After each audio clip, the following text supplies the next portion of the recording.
শয়তানটা এসে গেছে। কিন্তু আমি বাবার সঙ্গে দেখা করতে এসেছেন। পদ্মা তুই এসে গেছিস, চল আমার সঙ্গে চল। বাই ডাকলু জিজু। অতিথি দেবো ভব, এর অর্থ জানো বাবু? অতিথির ধোলাই করে তাকে দেবতার কাছে পাঠিয়ে দাও। ও হো হো হো। আপনি কখন এলেন? এই তো 1.5 মিনিট আগে।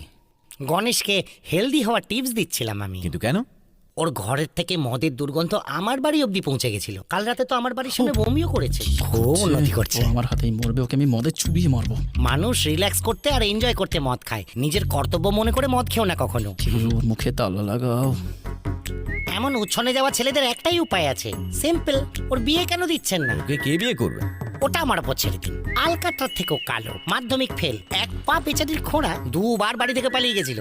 তার সঙ্গে ওর ঠিকুজি ঠিক মিলে যাবে। যদিও খোঁড়াই হয় তাহলে পালালো কি করে? হ্যাঁ, মেয়েকে কি ছেলের মতো বেকার ভাবছেন নাকি? ও ঘোড়ায় করে পালিয়েছিল, ছুটে নয়। কোন এমএলএ এমপি ওকে বিয়ে করবে? হ্যাঁ, কেন করবে না শুনি?